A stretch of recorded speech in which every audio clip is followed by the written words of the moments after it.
उस लड़के के सामने भी चुनौती थी, संकट था, लेकिन उसने कभी भी सच्चाई का साथ नहीं छोड़ा। दोस्तों, ज़िंदगी में आप जितने भी मुकाम हासिल कर लो, जितने भी संकट आपके सामने आ जाए, अगर आप सच्चाई का साथ नहीं छोड़ा तो यकीन मानिए आप उस संकट से बाहर ज़रूर निकलेंगे। दोस्तों, यह कहानी एक दिव्यांग राजा की है जिसके राज्य में कभी भी कोई परेशानी नहीं होती थी। सभी लोग उस राजा से बहुत खुश थे और ऊपर वाले से धन्यवाद करते थे कि इतने अच्छे राजा को उसकी ज़िंदगी में भेजने के लिए। लेकिन वह राजा दिव्यांग था, उसकी एक आँख और एक पैर नहीं थे, लेकिन फिर भी राजा को इस बात का कोई मलाल नहीं था। एक दिन राजा अपने महल के गलियारे में घूमते हुए अपने पूर्वजों की तस्वीर को गौर से देख रहा था और सोच रहा था कि मेरे पिताजी इतने शूरवीर थे और मेरे दादाजी भी बहुत ही बड़े शूरवीर थे।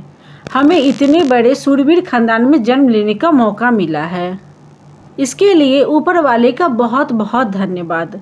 राजा ने सभी चित्रों को देखते हुए आखिरी चित्र तक पहुंचा और फिर उस खाली जगह को देखा तो वो चिंता में पड़ गया, क्योंकि उसे यह मालूम था कि अब यहाँ जो भी तस्वीर लगेगी वह उसकी ही लगेगी।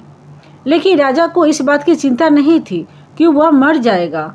चिंता इस बात की थी कि वहाँ जो पेंटिंग लगेगी वह कैसी लगेगी। राजा का एक आँख और एक पैर न होने की वजह से वह चिंता में था। राजा का एक आँख और एक पैर न होने की वजह से वह चिंता में पड़ गया और सोचने लगा कि इस गलियारे में इतनी शानदार पेंटिंग लगी है, लेकिन मेरी एक आँख और एक पैर न होने की वजह से मेरी तस्वीर सबसे ज़्यादा खराब और भद्दी लगेगी। राजा ने सोचा कि मेरे मरने के बाद पता नहीं कैसी पेंटिंग बनेगी, तो क्यों ना मैं अपने जीते जी ही एक शानदार पेंटिंग बनवाऊँ ताकि मुझे सुकून मिल जाए और मैं यहाँ एक अच्छी सी पेंटिंग लगा पाऊँ। अब उस राज में ऐलान किया कि जो भी राजा का अच्छा और शानदार पेंटिंग में बनाएगा उसे बहुत सारा इनाम दिया जाएगा। अब सभी राज्य से अच्छे अच्छे पेंटर आना शुरू कर दिए। उन सभी पेंटर को पता था कि अगर शानदार पेंटिंग बनेगा तो शानदार इनाम भी मिलेगा, लेकिन जिस राजा का एक आँख नहीं है और एक पैर नहीं है उसका शानदार पेंटिंग कैसे बनेगा। पेंटर सोच रहे थे कि इनाम का तो पता नहीं, लेकिन अगर शानदार पेंटिंग नहीं बनी और राजा गुस्सा हो गए तो सज़ा ज़रूर मिलेगी। इसीलिए बड़े बड़े चित्रकार भी आगे नहीं आए। तभी उसमें से एक लड़का बोला, राजा साहब, मैं आपकी पेंटिंग बनाना चाहता हूँ, मुझे 24 घंटा का वक्त दीजिए।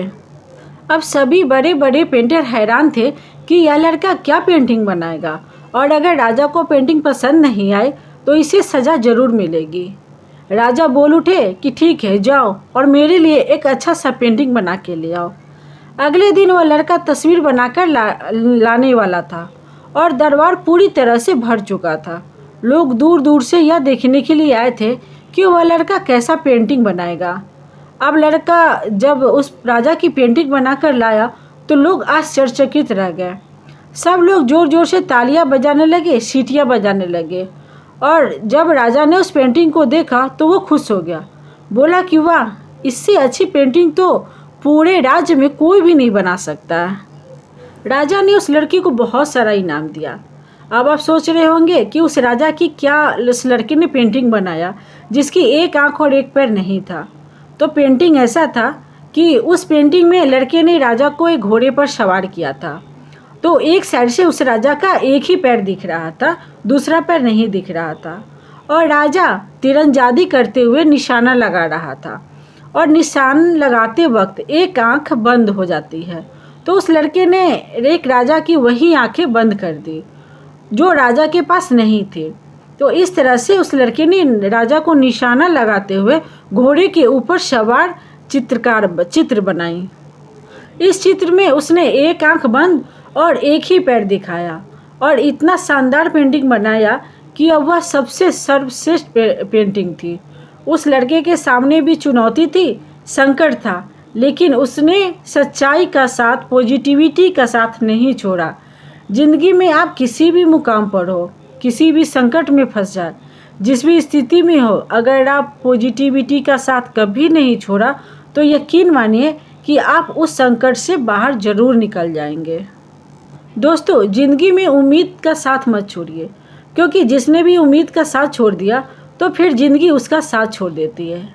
हर पल पॉजिटिव रहिए, खुश रहिए और ऊपर वाले के आशीर्वाद के साथ और अपनों के प्यार के साथ अपनी अच्छी और सच्ची मेहनत के साथ कुछ ऐसा कर दिखाए कि दुनिया जैसा दुनिया करना चाहे आपके जैसा।